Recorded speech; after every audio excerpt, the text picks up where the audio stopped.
नमस्कार दोस्तों, next affair में आपका स्वागत है। मैं हूं कुमार। देखिए, रिसेंटली 500 रुपए के नए नोट, उनकी प्रिंटिंग और उनकी अकाउंटिंग को लेकर एक काफी बड़ा खुलासा हुआ है और ये खुलासा अपने आप में हैरान करने वाला है। ये खुलासा हुआ है आरटीआई यानी राइट टू इंफॉर्मेशन एक्ट 2005 के अंडर।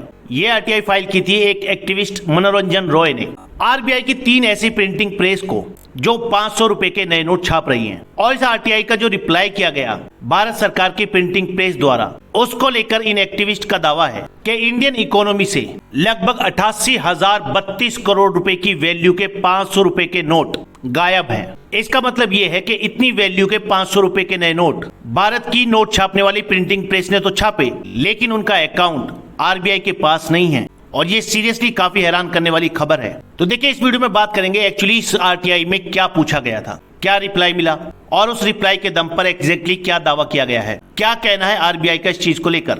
लेकिन देखिए, इससे पहले आपको एक्टिविस्ट मनोरंजन रॉय के बारे में एक चीज और बता दूं। ये वही एक्टिविस्ट हैं जिन्होंने अपनी आरटीआई के थ्रू इस बात का भी खुलासा किया था कि नोटबंदी के सिर्फ 5 दिनों के अंदर ही गुजरात के अहमदाबाद डिस्ट्रिक्ट कोऑपरेटिव बैंक में 750 करोड़ रुपए जमा किए गए। और हैरानी की बात यह थी कि इस बैंक के डायरेक्टर थे बीजेपी के बड़े लीडर और फिलहाल देश के होम मिनिस्टर अमित शाह। इसको लेकर भी काफी हंगामा मचा था। और अब इन्हीं एक्टिविस्ट मनोरंजन रॉय ने यह खुलासा किया है कि भारत सरकार की 3 प्रिंटिंग प्रेस में 88,000 करोड़ रुपए के 500 के नोट छपे तो, लेकिन उनका अकाउंट आरबीआई के पास नहीं है। देखिए, इस मामले पर आरबीआई ने क्या कहा है उसके बारे में बाद में बात करेंगे, लेकिन फिलहाल डिफरेंट न्यूज रिपोर्ट्स में इस आरटीआई को लेकर क्या दावा किया गया है उस पे पहले बात करते हैं। देखिए, भारत में जो करेंसी नोट्स हैं वो प्रिंट किए जाते हैं भारत सरकार की 3 प्रिंटिंग प्रेस में। एक है भारतीय रिजर्व बैंक नोट मुद्रण प्राइवेट लिमिटेड जो है बेंगलुरु में, दूसरी है करेंसी नोट प्रेस जो है नासिक में, और तीसरी है बैंक नोट प्रेस जो है देवास में। यहाँ पर ये नोट प्रिंट होने के बाद पहुंचते हैं आरबीआई की तिजोरी में, जहां से आरबीआई इनको पूरे इंडिया में डिस्ट्रीब्यूट करता है डिफरेंट बैंक्स को। अब देखिए, एक्टिविस्ट मनोरंजन रॉय ने इन तीनों ही प्रिंटिंग प्रेस में आरटीआई फाइल की थी, ये जानने के लिए कि 2015-16 और 2016-17 के बीच में नए डिजाइन के 500 के कितने नोट प्रिंट किए गए और उनमें से कितने आरबीआई के पास पहुंचे।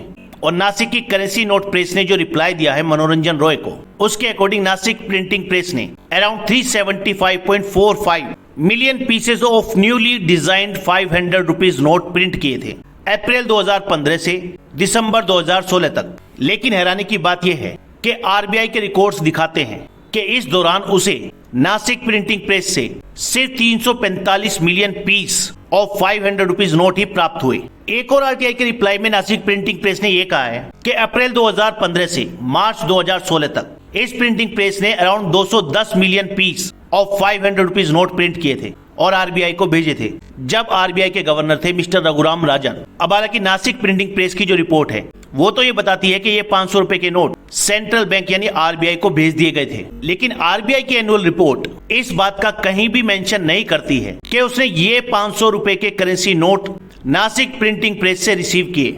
इवन आरबीआई की annual report on currency management में भी इस बात का जिक्र नहीं है। साथ ही नासिक प्रिंटिंग प्रेस की रिपोर्ट ये भी दावा करती है कि 2016 से 2017 के बीच में उसने रिजर्व बैंक ऑफ इंडिया को around 1662 million piece of newly design 500 note supply किए हैं। लेकिन नासिक प्रिंटिंग प्रेस की रिपोर्ट में और आरबीआई की रिपोर्ट में एक बड़ा मिसमैच है। अब इसी दौरान भारतीय रिजर्व बैंक नोट मुद्रण प्राइवेट लिमिटेड बेंगलुरु ने भी आरबीआई को तकरीबन 5,195.65 मिलियन 500 के नए डिजाइन वाले नोट प्रिंट कर दिए थे। और बैंक नोट प्रेस जो है देवास में, उसने भी आरबीआई को दिए थे 1953 मिलियन 500 रुपए के नए नोट। अब अगर इन तीनों प्रिंटिंग प्रेस के नए डिजाइन के जो 500 रुपए के नोट छापे गए थे उनका टोटल करें तो वो बनता है अराउंड 8,810.65 मिलियन पीसेस। जबकि आरबीआई यानी रिजर्व बैंक ऑफ इंडिया की रिपोर्ट दावा करती है कि उसने इस दौरान इन तीनों प्रिंटिंग प्रेस से 7,260 मिलियन पीसी रिसीव किए।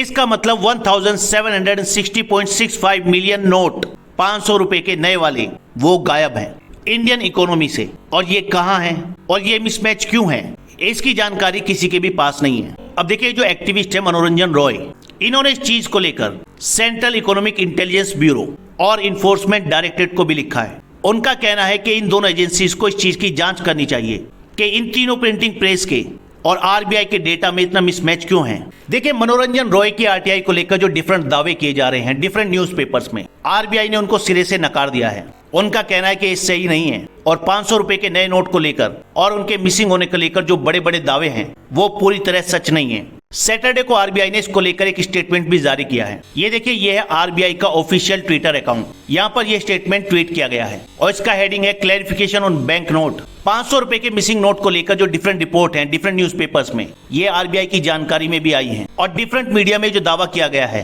कि प्रिंटिंग प्रेस में छपे हुए नोट एक्चुअली गायब हैं, ये रिपोर्ट करेक्ट नहीं है। ये रिपोर्ट बेस्ड है आरटीआई में जो रिप्लाई मिला उसके एरोनियस इंटरप्रिटेशन पर, यानी लोग उसका गलत तरीके से इंटरप्रिटेशन कर रहे हैं। आरबीआई का कहना है कि नोट करने वाली बात है कि भारत सरकार की जितनी भी प्रिंटिंग प्रेस में करेंसी नोट प्रिंट होते हैं और आरबीआई तक आते हैं, उन सब का आरबीआई एक प्रॉपर अकाउंट रखता है। आरबीआई का यह भी कहना है कि जितने भी नोट प्रिंट होते हैं और जब वो आरबीआई तक आते हैं उसके लिए बाकायदा एक रोबस्ट सिस्टम है इंडिया में। साथ ही एक प्रोटोकॉल है इन नोट्स के प्रोडक्शन, स्टोरेज और डिस्ट्रीब्यूशन का। और आरबीआई ये कह रहा है कि जितनी भी मीडिया में रिपोर्ट्स हैं पब्लिक उन पर भरोसा ना करे। जो इन्फॉर्मेशन आरबीआई प्रोवाइड कर रही है टाइम टू टाइम उस पर भरोसा किया जाए। लेकिन देखिए, इतना बड़ा एलिगेशन लगा है और उसके जवाब में इतना छोटा सा और इतना सिंपल सा क्लैरिफिकेशन आया आरबीआई की तरफ से, जिसमें अपने स्टेटमेंट को प्रूव करने के लिए कोई डेटा भी अवेलेबल नहीं है। इवन जिस व्यक्ति द्वारा स्टेटमेंट जारी किया गया है उसने इस स्टेटमेंट पर अपने सिग्नेचर तक नहीं किए हैं। तो आरबीआई का ये रेस्पॉन्स भी थोड़ा सा सरप्राइज करने वाला है। मेरे ख्याल से तो इस चीज के लिए आरबीआई को बाकायदा एक प्रेस कॉन्फ्रेंस करके विद डेटा सारा प्रूफ देना चाहिए था, जिससे कि लोग अच्छे तरीके से संतुष्ट हो सकें और आरबीआई की विश्वसनीयता बनी रहे। देश के लोग आरबीआई पर काफी भरोसा करते हैं और उसका बना रहना काफी जरूरी है। फिलहाल इस वीडियो में इतना ही। नेक्स्ट वीडियो में जल्द मिलेंगे। धन्यवाद।